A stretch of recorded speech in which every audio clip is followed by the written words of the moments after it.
sou Patrícia Depes, orientadora do projeto Informa Hanseníase, materializado na plataforma InfoHansen.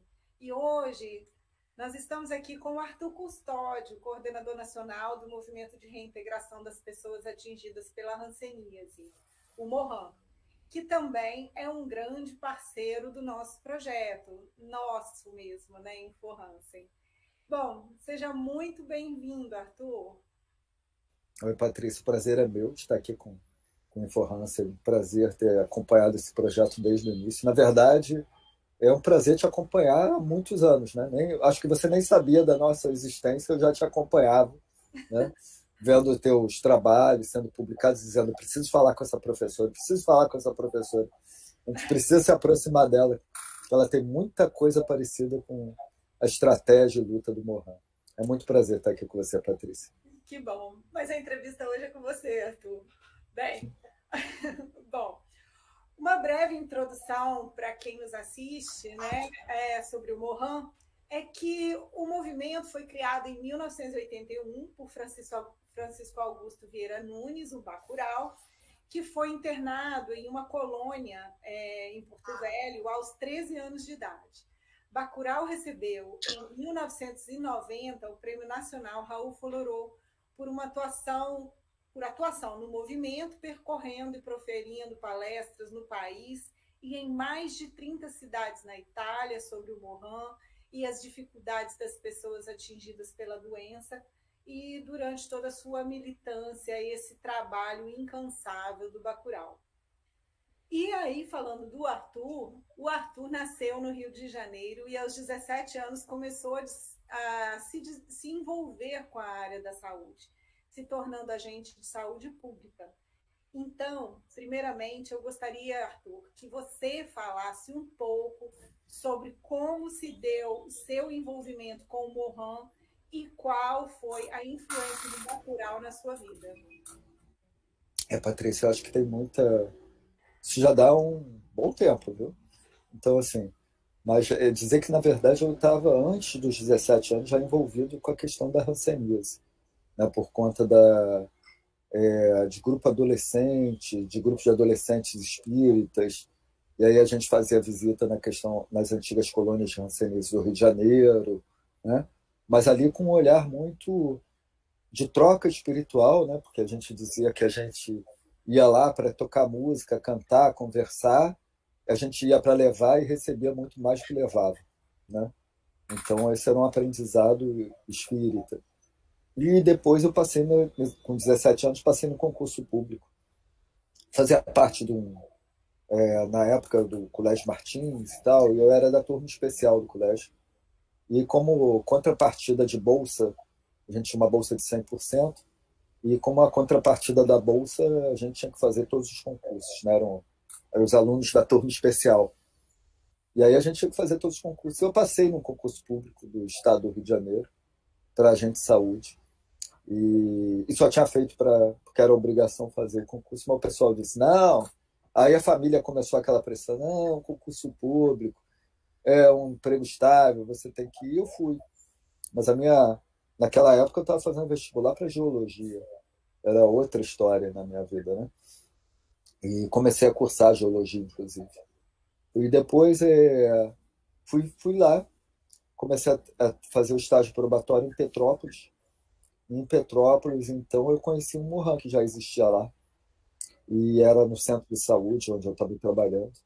Mas conheci também Leonardo Boff, Centro de Direitos Humanos, em que o Mohan era ligado ao Centro de Defesa de Direitos Humanos Leonardo Boff. Então, tive uma formação dentro do Mohan, que não foi uma formação de colônia, apesar de conhecer, mas foi uma formação ligada a centro de saúde e ligada à defesa de direitos humanos, né? Mais tarde, na minha história de militância no Mohan, eu vim resgatar de novo a militância das colônias, e foi onde a gente culminou com a Lei 11.520 da indenização, né? Mas, enfim, nessa trajetória, Patrícia, no primeiro momento eu não conheci o Bacurau, não. Que eu saí de Petrópolis e fui trabalhar... Eu fui saído de Petrópolis, na verdade eu sempre fui muito crítico.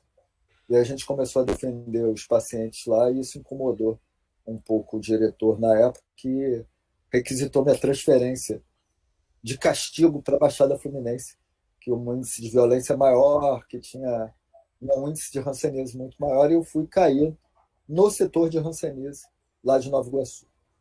E passado um tempo, a gente a gente começou a partir da defesa dos pacientes de hanseníase de lá, a gente fez um grupo, na época, a gente chamava de grupo de autoajuda, hoje a gente chamaria de grupo de autocuidado, né?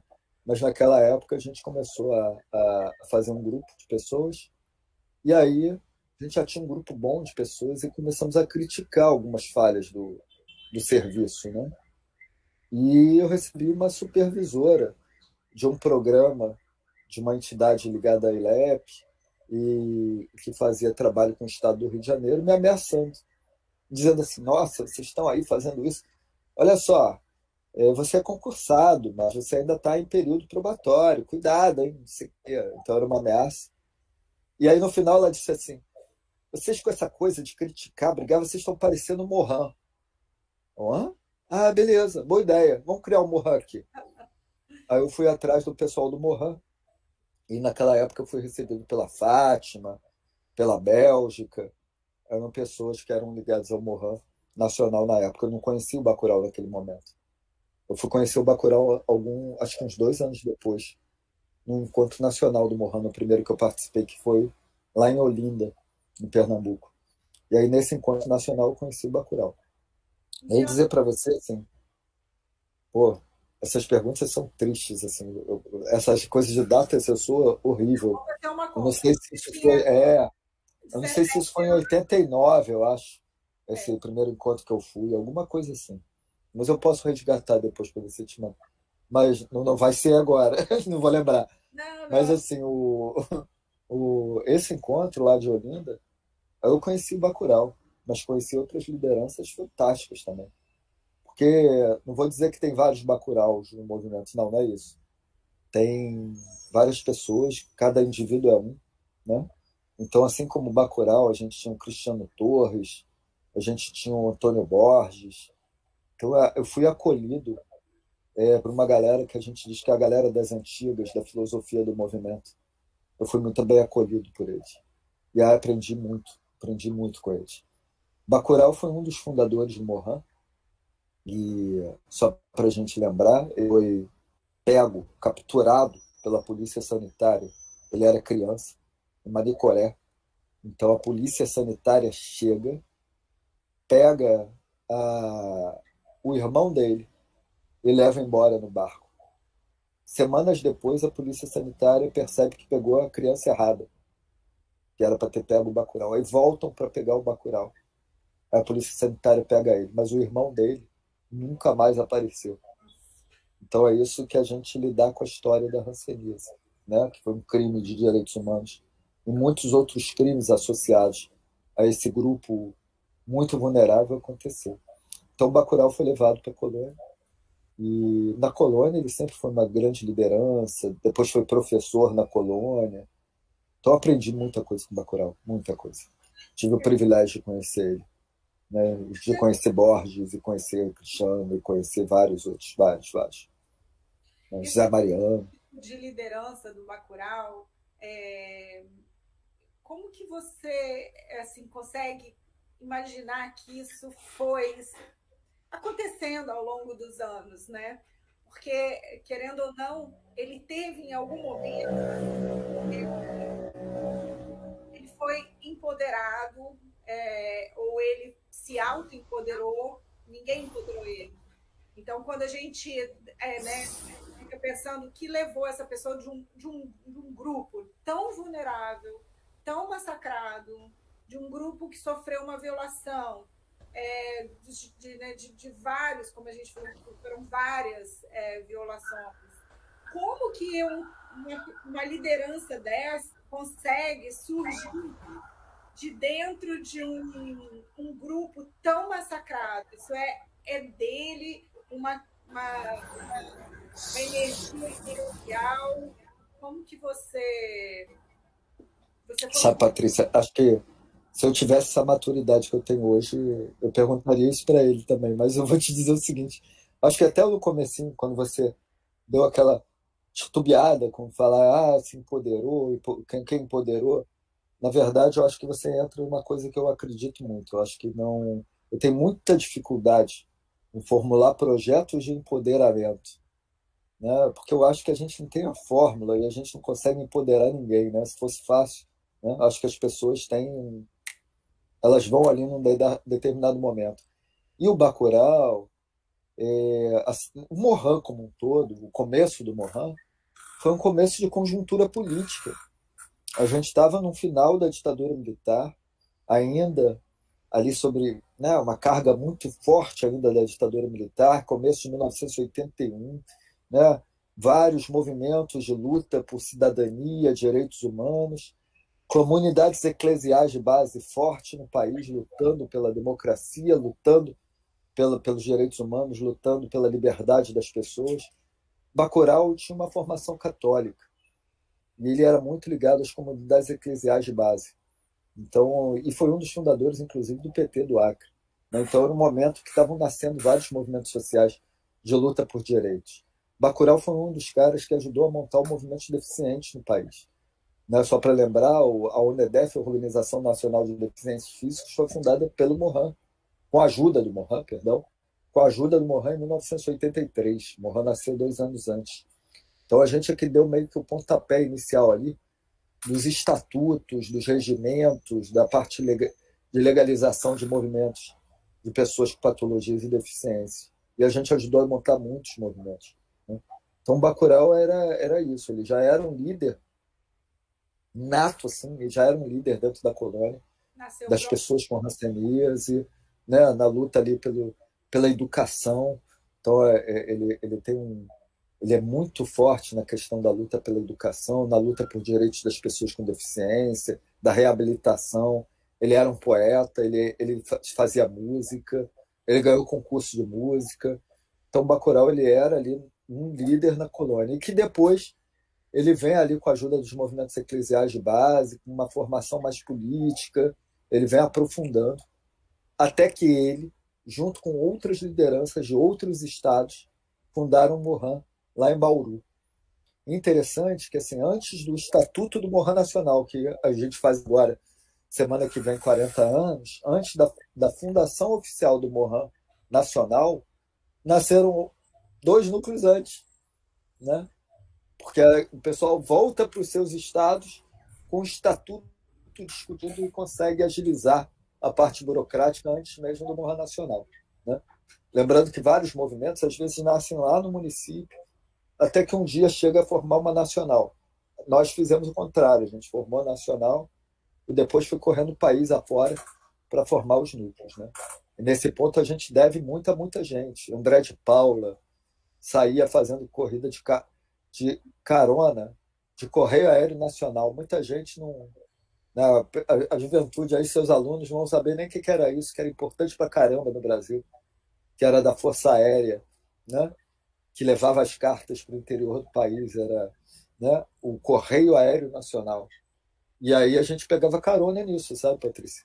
A gente descobriu que tinha uma coisa que era assim, você chegava na base aérea e dizia assim, tem um voo para Manaus, eu preciso ir lá ajudar na colônia de hanseníase em Manaus, fazer... Ah, tem um voo saindo para Manaus hoje às 2 da tarde. Tem vaga? Não, não tem vaga não, para pegar carona. Aí a gente descobriu que tinha uma lenda entre os pilotos, que se o piloto deixasse alguém para trás, era aquele cara que ele deixou para trás que ia dar entrevista falando, eu ia naquele avião que caiu. Então, se o piloto visse que tinha alguém pedindo carona, ele botava para dentro. Aí a gente ficava esperando o piloto passar. Aí, quando o piloto passava, pode ir para Manaus contigo e tal. Aí ele botava para dentro. Aí a gente ia, no meio das cartas. Igual segurando. Exato, a gente ia por esse país afora de carona. Então, o André de Paula viajou o país inteiro falando de Morran. Então, foram muitos militantes do Morran que a gente nem fala muito, né? Na atividade aqui do Rio de Janeiro. Aliás, o filho dela fez um trabalho lindo para a gente no outro dia, o Museu do Bacurau, na internet, foi montado pelo filho da Natividade, que é uma das fundadoras do Morran. E ele tem uma câmera daquela de 3D, Então ele faz o museu virtual, aí você vai andando, Eu já entrando. entrei, é É, sensacional. É muito, é muito. muito legal. Então é isso, Patrícia. É Se for, muita história nesse movimento, muita eu acho que história. se a gente fosse listar aqui, até porque, como você mesmo disse, né, semana que vem o Mohan faz 40 anos, né?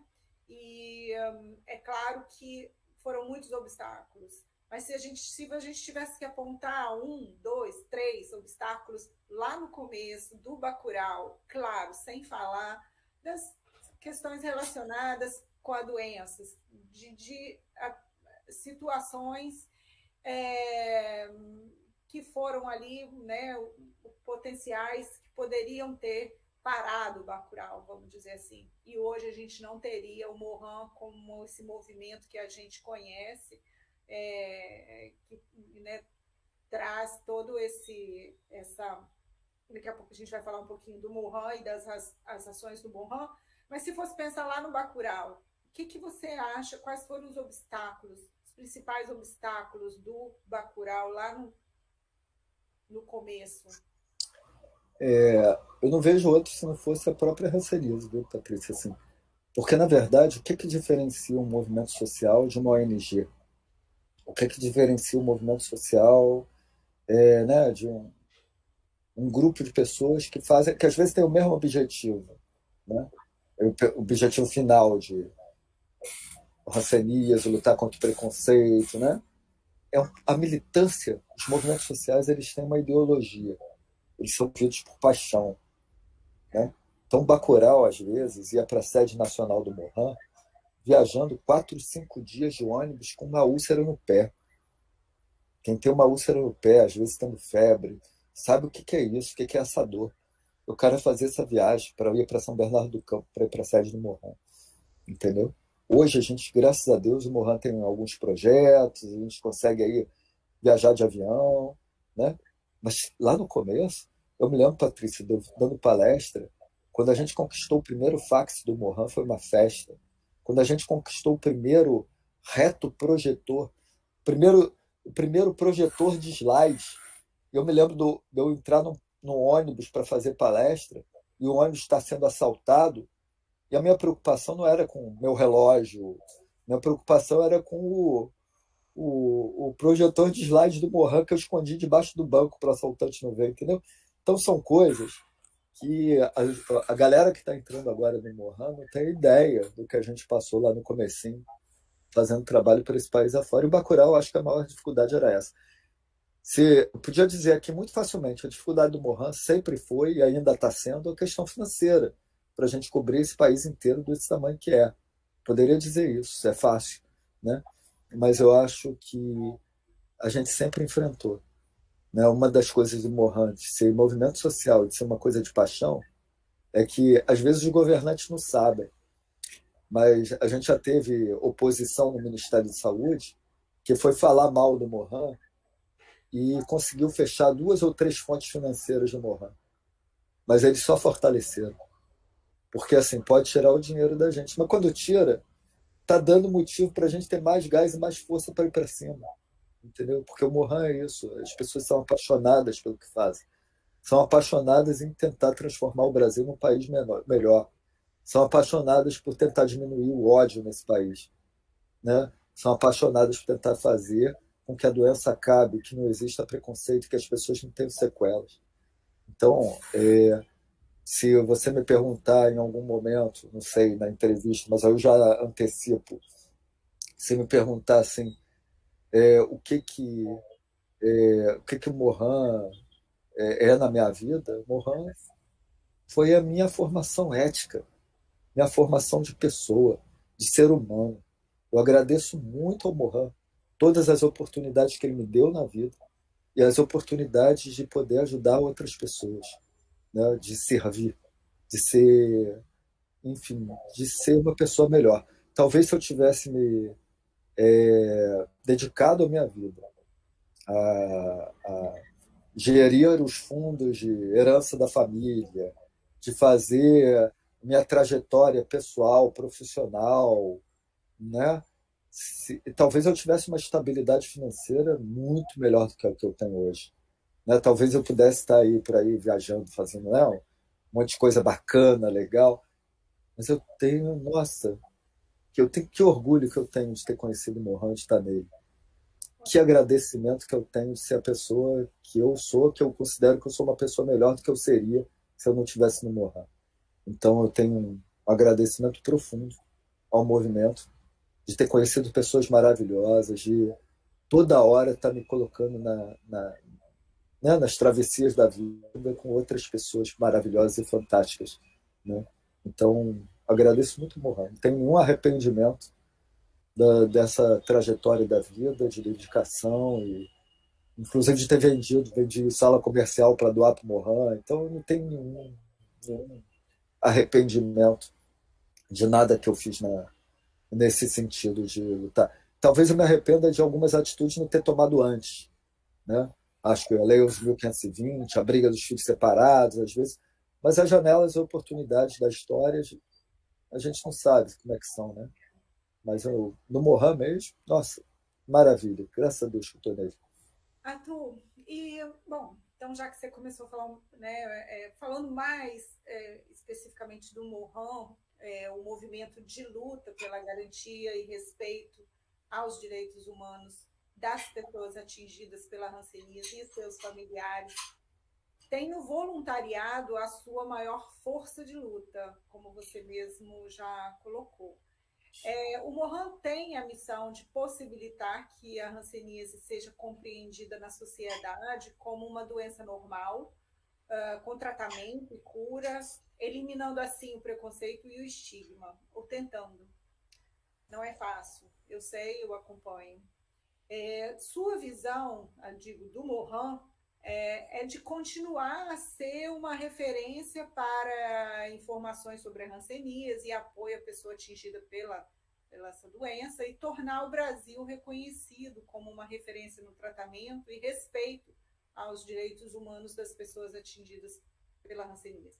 O Mohan tem garantido representação de seus voluntários, pessoas atingidas pela essa doença, né, e familiares, em espaços oficiais de participação social, como no Conselho Nacional de Saúde, o Conselho Nacional dos Direitos do Idoso, no Conselho Nacional dos Direitos da Pessoa com Deficiência e no Conselho Nacional de Direitos Humanos. Nesses espaços, tem exercido papel fundamental para dar visibilidade especificamente aos direitos de defesa e dignidade das pessoas atingidas pela hanseníase, bem como a luta pelos direitos à saúde e aos direitos humanos de populações vulneráveis. Você acompanhou todas essas, ou uma boa, claro, quase todas, eu acredito, pelo menos a grande maioria, e essas representações, né, que o Mohan exerce nesses espaços oficiais. O que você hoje pode nos dizer de ações importantes que você, lógico, são várias, mas o que você ressaltaria aí para nós de ações importantes do Mohan nestes espaços? Patrícia, acho que tem várias coisas aí. É longa essa tua fala agora. Eu fui pegando algumas coisas no caminho. Uma delas é assim: primeiro que isso Bacurau dizia, né? A gente precisa entender como a recuperação da hanseníase não é como se a pessoa atingida, ele tinha uma figura, um texto que ele construía a figura de um quadro e que o quadro tinha sido um quadro histórico importante, ele tinha sido atingido por cupim. E você ia lá e tirava o cupim, mas você não recuperou o quadro. Você precisava recuperar as estruturas, precisava recuperar tudo, né? E aí ele fazia esse comparativo. Na verdade, a luta nossa da hanseníase é isso. Enquanto existir uma pessoa afetada pela hanseníase ou afetada pelos, né, estigma, pela questão social, pela questão psicológica, tem motivo de existência do Mohan. E por outro lado, assim, a gente não pode considerar. Eu tenho uma outra figura que era muito interessante, que quando a gente ia para dentro das colônias, o pessoal dizia assim: como é que vocês querem reintegrar? Tem muita gente que briga com o termo reintegrar, né? Como é que vocês querem reintegrar a gente nessa sociedade que mata, que estupra, que deixa as crianças na rua, né? E era verdade, às vezes, em algumas colônias, ficar isolado do resto do mundo era. Lá eles tinham um mundo, né, em que eles se conheciam, estavam eles com menos violência, com menos coisa, e a reintegração muitas vezes representou a entrada de violência e de outras coisas. Então, assim, é isso. Morrer é além da hanseníase. Porque a gente não pode deixar que a hanseníase seja vista como uma doença normal. Porque não pode ser uma doença que já poderia ter acabado no mundo. Já podia ter acabado na sociedade brasileira.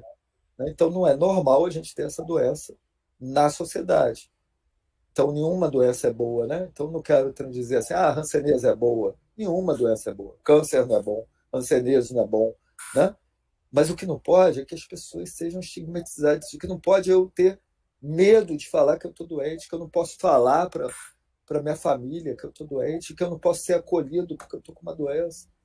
Então, isso são coisas que a gente precisa enfrentar. E a política pública tem um papel fundamental. Então, a gente precisa, na verdade, fazer com que a política pública olhe a hanseníase como ela é, e que não é só um problema da saúde. Né? Então, ela precisa ser enfrentada ali em todos os seus determinantes sociais e em todos os seus efeitos na sociedade. De estigma estrutural, estigma institucional. A gente precisa avançar nesse sentido. Tem que ser uma política pública. E aí a gente pode fazer isso por dentro dos conselhos, por onde a gente tem as diretrizes de políticas. Né? E o Mohan já, nos estados e municípios, participa de muitos conselhos, para além, inclusive, dos conselhos de saúde. Né? Então, a gente participa de conselho de discriminação racial, a gente participa de conselhos, isso nos estados e municípios. A nível nacional, a gente participa ali hoje do Conselho Nacional de Saúde, do Conselho Nacional da Pessoa com Deficiência e de comissões do Conselho Nacional de Direitos Humanos. E estamos competindo no Conselho Nacional do Idoso e conseguimos uma vaga no Conselho Nacional, a primeira vez que a gente concorreu, e ganhamos uma vaga no Conselho Nacional dos Direitos da Mulher, porque a gente precisa discutir o estigma da mulher com hanseníase. A gente precisa discutir a questão da mulher. Então, o Mohan precisa estar levando essa discussão. Enfim, então, e foram várias conquistas, porque esses conselhos, eles estão... O Nacional de Saúde, por exemplo, ele está ligado ao gabinete do ministro, ele vai estipular políticas. Então, teve muitas resoluções do Conselho que fizeram repercutir para dentro da política de hanseníase. É claro que muitas vezes a gente também está lidando com estruturas de poder, né? E de micropoder. Então, às vezes, a gente também tem, dentro das discussões, muitas vezes o Mohan é chamado pelo Ministério da Saúde para discutir estigma. E não é chamado para discutir, por exemplo, mudança de tratamento, ou o que fazer com o medicamento paucibacilar, que está se cogitando, por exemplo, de descartar. Então, assim, por que a gente, para umas coisas, a gente serve como se o movimento social fosse só para discutir preconceito e estigma? Né? Como se a pessoa afetada pela hanseníase não pudesse estar discutindo reabilitação, não pudesse estar discutindo gestão. Né?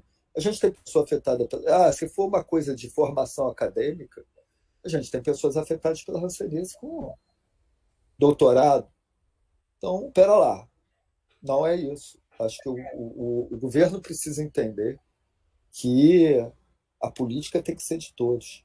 E para ser de todos, todos precisam ser escutados e ouvidos. Né?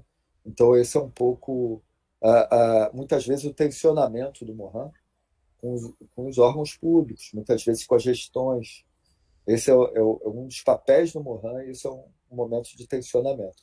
Mas é isso, acho que são muitas vitórias, seria difícil numerar, mas muitas resoluções. Hoje a gente conversava um pouco, por exemplo, do nosso amigo fantástico Vônei Garrafa, né? Então, a gente sentou com o Vônei, com outros membros da Sociedade Brasileira de Bioética, a gente tem na Revista Brasileira de Bioética material montado pelo Mohan. O Mohan coordenou os movimentos de pessoas com deficiência e patologia para discutir o conceito de vulnerabilidade, o que a gente queria que colocasse na resolução 196, porque, no fundo, uma pessoa afetada pela hanseníase, que recebe o diagnóstico, não é bem trabalhado o estigma, ela é bem vulnerável para se você oferecer cloroquina, por exemplo, entendeu? Então, assim, claro que não tem nada a ver, viu, gente?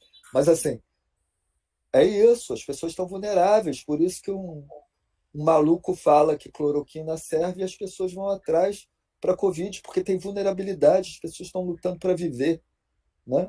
Então é um pouco essa questão que a gente tem também na hanseníase, né? Eu estava vendo os artigos antigos, Patrícia, no outro dia, e vi uma reportagem de um medicamento. Descobrimos um medicamento para hanseníase e tal, lá, isso lá antes da sulfona, publicado em jornal. São essas coisas, as pessoas estão vulneráveis. Com certeza. Bom, Arthur, e se a gente falar em Mohan em números, né? São quantos membros do Mohan, quantos dirigentes, quantas unidades, como que você traduz para nós Mohan em números? É pior que do que trabalhar com datas, que eu sou péssimo, é trabalhar com esses números do Mohan. Mas vamos lá. A gente partiu. Vai, ninguém vai cobrar ali. A gente já passou de 3 mil voluntários espalhados pelo Brasil todo, né? E a gente trabalha com três coisas, né? Aliás, mais do que isso. A gente tem o voluntário, que às vezes só ele no município. Então, município de Serra, no Espírito Santo. Eu tenho um voluntário. Então, eu considero que lá eu tenho um representante do Mohan. Sim. Se acontecer algum problema no município de Serra, a gente vai lá e aciona o nosso voluntário de Serra. Olha, a gente está com problema aí, será que você podia dar uma olhada? Né? Então, nós temos um ponto focal lá. A gente tem uma pessoa do movimento lá. Então, a gente já tem mais de 300 municípios com pessoas do Mohan. Né? Agora, nós temos mais de 70 núcleos já. 60 e poucos núcleos. Estamos chegando a 70. Esse ano, a meta é inaugurar mais 12 núcleos. Ano passado, inauguramos 14. E a gente tem uma discussão que é E temos os pré-núcleos, que são aqueles núcleos que estão em formação.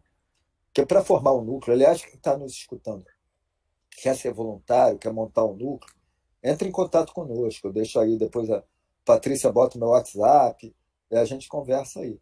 Né? Porque é isso, você pode ser um ponto focal, pode juntar 11 pessoas para fundar um grupo do Mohan, né? E começar a fazer a militância ali do movimento, representar o movimento na sua cidade. E aí tem o pré-núcleo, enquanto não está formando. O que a gente viu, Patrícia? Às vezes o cara ligou lá de Xambioá, lá no Tocantins, dizendo, eu quero fazer um núcleo, o que precisa? Aí a gente explicava, 11 pessoas, sei que e tal. Ele sumia, né? Ele perdia o pique. Aí, depois de anos, apareceu outra pessoa ligando. Eu queria montar um núcleo aqui em Xambioá. E você não tinha um contato anterior. Aí a gente criou esse cadastro nacional de voluntários, que é a Remob. E quando Aí, quando começa a juntar muita gente no município, a gente junta todo mundo para discutir e conversar para formar o núcleo. Né? Então, tem os núcleos que são os núcleos legais e os núcleos legítimos. Né? Porque pode ser que um núcleo diga assim, eu não quero ter essa burocracia de estatuto, CNPJ, quero ter isso não, quero só fazer ativismo. Ok, é um núcleo legítimo. Né? Ele vai ter as mesmas obrigações, cai no mesmo código de ética do Morra Nacional, as mesmas coisas. A diferença é que para uma eleição, por exemplo, nacional, ele vai ter menos votos do que um núcleo legalizado. Mas ele tem as mesmas funções. Né? Então, tem os núcleos legítimos e os núcleos legais. Esses núcleos legais é que a gente está beirando 60 e poucos, estamos chegando a 70. Né? Ainda em números, que é mais? Números. Rede jurídica, rede de pesquisadores, rede jurídica, mais de 20 advogados voluntários, rede de pesquisadores, mais de 20 pesquisadores voluntários, inclusive você. Então, assim, a gente tem aí um grupo grande de pessoas que são voluntários do Mohan e participando das discussões. Aí tem o núcleo feminista do Mohan, tem o pessoal do ensino à distância do Mohan, tem o Conselho de Ética, enfim, tem várias estruturas aí do movimento com muita participação. Perfeito. E se alguém que está aqui escutando a gente, está vendo, se interessa. Enfim, a gente sabe que para ser voluntário do Mohan não precisa ser a pessoa atingida pela doença, pode ser qualquer pessoa. Mas, enfim, como que ela faz? Entra em contato no site, Então, manda uma é, mensagem, ou a gente vai o deixar... site do Mohan está com problemas, né, Patrícia? Assim, a gente está com... A empresa que fez o site do Mohan faliu e a gente vai ter que reconstruir o site, né? Então, aquela inscrição de voluntários do site está com problema. Então, a gente manda a ficha pelo WhatsApp. Quem quiser, eu vou deixar meu WhatsApp, que é o Pode mandar. 21 98 226 3124, 21 98 226 3124. Então, quem quiser, manda um WhatsApp, top ser voluntário, queria ajudar aqui e tal. Aí a gente manda a ficha de inscrição. Não paga nada, não tem obrigação de nenhuma financeira, né? É só vai receber o estatuto, para ler o estatuto, o cadastro da Remob, e aí já passa a ser voluntário e a gente vai ali colocando em contato com os núcleos locais, com o pessoal do local. E, assim, como você falou, o eixo mobilizador, que a gente chama, o que mobiliza uma pessoa para vir para o Mohan pode ser vários motivos. Eu estou sem nada para fazer em casa, quero fazer alguma coisa voluntária. Eu tive hanseníase e fiquei com sequela. Eu tive hanseníase e passei por preconceito. Minha mãe teve hanseníase. Né? Ou eu sou profissional de saúde. Né? Não importa.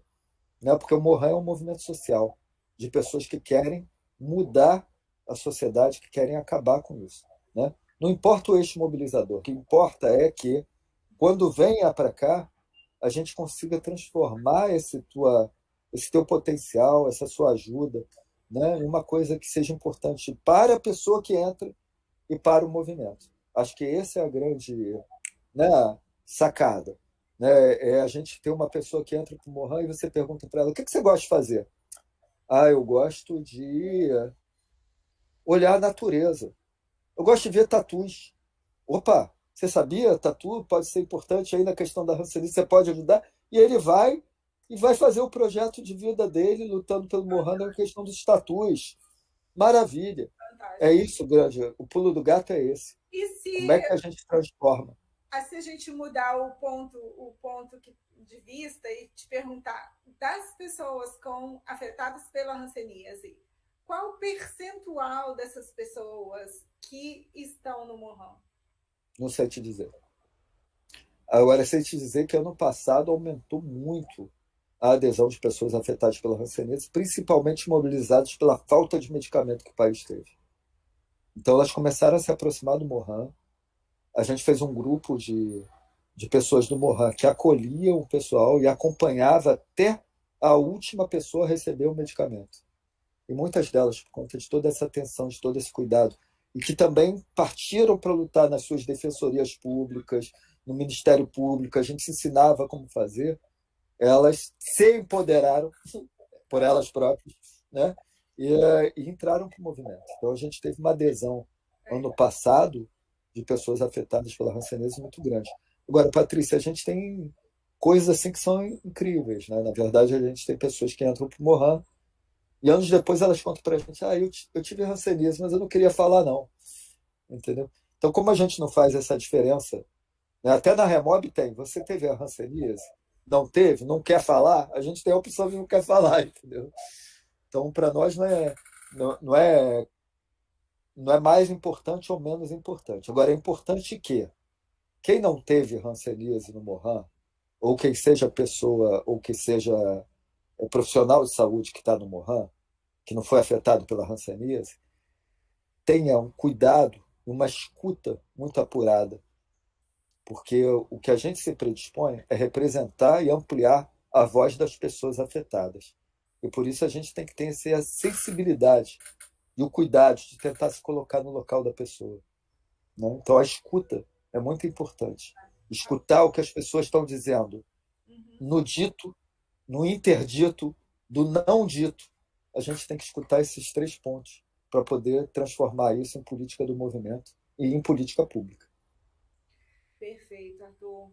Eu acho até que os profissionais de saúde poderiam até ter uma proposta de engajamento melhor, de recomendar aos pacientes, né, que entrem em contato com o Mohan, até para que tenham essa informação. Eu acho que isso deveria, inclusive, partir, seria até um procedimento, aí no caso empoderador, já que a gente está aqui falando, né, de proporcionar essa oportunidade à pessoa afetada pela hanseníase que está sendo tratada numa unidade de saúde, que conheça o movimento. E aí, claro, ele, a partir do momento que ele conhece, ele vai optar por se envolver ou não. Mas eu concordo com você, Patrícia. Conhecem o movimento, simplesmente eu concordo com você. fala. E como vocês não podem estar em todas as pontas, eu acho que os profissionais de saúde deveriam assumir esse papel. Eu concordo com você, Patrícia. Tem uma história que, assim, na verdade, a gente não pode ter acesso lá aos prontuários dos usuários e atrás saber onde está. Quem pode é o profissional. Então, essa ponte que o profissional estabelece com o Mohan, ela é fundamental. Quando você tem um profissional sensibilizado ao movimento, né, porque alguns deles ficam com os pés atrás com o Mohan, né? Mas aquele que percebe a importância do movimento social, a importância da representação das pessoas e faz essa ponte, nossa, é maravilhoso. Você sabe que teve aquele projeto, tem um projeto aprovado lá pelo Ministério da Saúde, Brasas, né? Junto com a Rede Unida, lá em Mossoró, né? Nessa última chamada que teve do Ministério. E eles botaram como uma das metas dele ajudar a montar o Mohan, lá em Mossoró. Então os profissionais estão sensibilizando e está crescendo rápido, vai ser rápido e vai ser um núcleo muito bom do Mohan, lá em Mossoró. Então é um pouco isso. O Brasas entendeu, junto com a Rede Unida, que a criação de um núcleo do Mohan é uma forma de medir o impacto do projeto, de empoderamento das pessoas. É interessante, achei interessante a abordagem. É um pouco por aí, eu acho que e você tem toda a razão. O profissional pode e eu gostaria muito, né? Eu acho que seria um dos momentos que o profissional ajuda aos pacientes entenderem seus direitos. Né? Você tem toda a razão. Muito bom. Arthur, agora falando um pouco do Arthur, né? Você é graduado em fotografia e tem um mestrado pela Escola Nacional de Saúde Pública, Sérgio Arouca, a ENSP. E eu gostaria de saber agora quem te inspirou. Você já falou um pouquinho, e que você contasse mais resumidamente, né, a sua trajetória. Você já adiantou uma parte para nós, e um pouquinho sobre o futuro, as expectativas, o que você espera para o Mohan, o que você espera para o Arthur. É isso, para a gente. Então, vamos lá. Nessa trajetória. Oi? Não é uma saia justa. É quase. Não, mas assim, nessa trajetória, Patrícia, na verdade foi assim, o Mohan foi sempre quando entra na minha vida, né, aos 17 anos até hoje, o Mohan foi sempre muito central, né? E foi o que meio que me pautou na vida, inclusive de formação. Então, na época eu fazia geologia, fiz 4 anos de geologia na UERJ, larguei. Aí, por causa do Mohan, resolvi fazer comunicação social, porque eu entendi que isso era importante para o movimento, a questão da comunicação. Mas aí fiz um ano só, e a gente montou lá um projeto de inovação em relações públicas da UERJ, que ganhou um prêmio Shell, foi muito bacana, né? E foi onde criou o Telehanse, né? Foi um dos projetos dos alunos, foi a criação do Telehanse. E era um projeto de extensão da universidade. E o primeiro Telehanse foi dentro da UERJ, muito engraçado. E aí depois foi... Oi? Como está o Telehanse? A gente parou. A gente parou porque não tem financiamento, aí a gente criou o Zap Hanse, que era mais barato. Mas, assim, claro que faz falta, né? É porque o problema do Telehanse, como uma linha 0800, é que quanto mais as pessoas ligam, quanto mais você divulga, mais as pessoas ligam, mais caro fica. E de uns anos para cá, os orelhões foram sumindo, né? Então o telefone fixo foi sumindo. E a ligação de celular é 10 vezes mais cara no 0800 do que uma ligação comum. Então a gente foi meio que, infelizmente, temos que mudar ali a trajetória do Telehansen para o Zap Hansen, né? Mas que também está dando certo em parte. Assim, tá. Claro que vai ter um público ali que não vai atingir o Zap Hansen porque não tem telefone, etc. Né? Mas aqui, tinha um público que nos surpreendeu, que foi o pessoal, por exemplo, que a gente passa. O que é a hanseníase? Queria saber mais da hanseníase. Aí você faz um copy-cola, né? Copia, cola e manda para a pessoa. Aí ela manda o áudio. Poxa, não dá para falar, não, porque eu sou analfabeto. Aí, opa, aí você entende que você atingiu um outro grupo também que está sendo incluído aí. Né? Tem um estudo de uma antropóloga. Aliás, a gente vai ter uma live sobre a importância da antropologia na hanseníase. Depois vou te mandar o convite. E aí o seguinte, tem um estudo de antropologia mostrando a importância do WhatsApp na interação social das empregadas domésticas. Aliás, esse estudo só foi possível porque por conta da inclusão ali nas universidades, né, isso enquanto política pública, uma menina que era filha de uma empregada resolveu fazer antropologia e aí trouxe esse olhar. Então é muito interessante o quanto a gente avança com esses olhares, né? O quanto a gente tem avançado com a inclusão, né? A gente tem vários.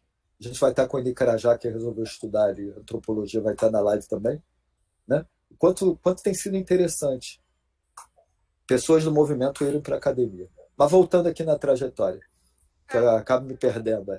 Voltando aqui na pergunta. E aquela fotografia. Voltando à pergunta. Aí depois da comunicação social, eu resolvi fazer serviço social, porque eu achei que tinha mais a ver com a hanseníase. E foram 8 anos, porque tinha umas professoras que queriam que eu ficasse muito presente fisicamente. Eu não conseguia sair da matéria delas. Né? Então fiquei 8 anos, porque viajava pelo Mohan para lá e para cá. Então foram 8 anos fazendo serviço social na UERJ. Aí desisti de novo. Aí depois eu fui fazer meio ambiente no Cefet, também federal. Então fiquei 3 anos no meio ambiente. Também desisti. Também tinha uns professores que queriam presença física muito, né? Queriam, se fosse em tempo de pandemia, mas queriam ali muito fisicamente presente, aí não consegui. Aí agora, mais recentemente, eu resolvi fazer uma faculdade de fotografia. Porque a fotografia na minha vida sempre foi muito presente, Patrícia. Quando eu tinha também 16, 17 anos, eu tinha câmera profissional e tal. Só que não tinha grana, né? Porque era uma grana. Né? Filme era uma fortuna. A câmera era uma fortuna. A câmera eu até consegui comprar. Mas a câmera, as lentes, tudo era muito caro. Claro, revelar, né? Então eu resolvi voltar à coisa de adolescente da fotografia. Resolvi fazer uma faculdade de fotografia.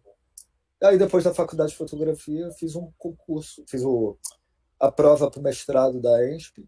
Passei, aí fiz mestrado de saúde pública. E agora estou fazendo uma especialização de... Tudo invertido, né? O caos. Mas estou fazendo uma especialização em epidemiologia na Fiocruz. Qual foi sua tese, Arthur, no seu mestrado? O mestrado foi a questão da visibilidade da hanseníase, um comparativo entre câncer de mama e aí puxando um pouco da comunicação, claro, fazendo uma trajetória ali, puxando comunicação, epidemiologia, né, militância do Mohan.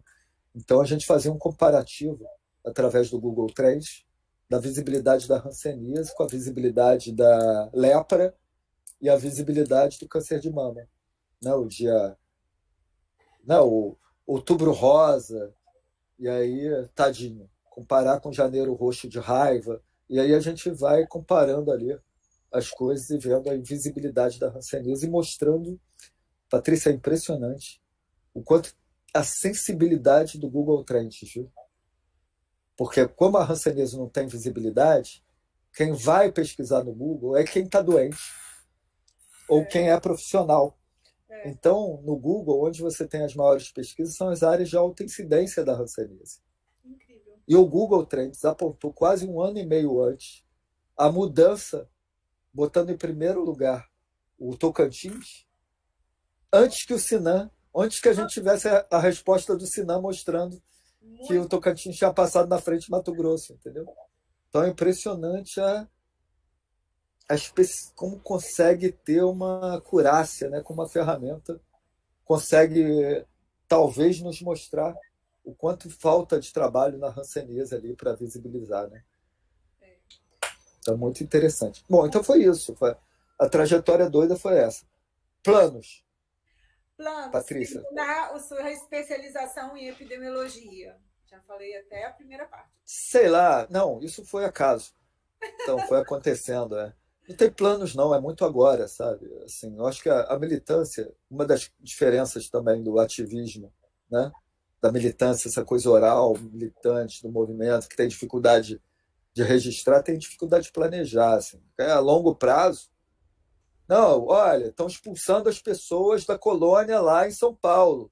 Tem que agir agora, né? Estão, né, em plena pandemia, tirando as pessoas das casas, fazendo despejo em São Paulo. É agir agora, não tem planejamento.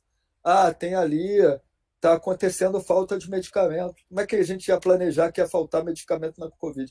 Então, o ativismo é muito isso, não tem um planejamento a longo prazo, né?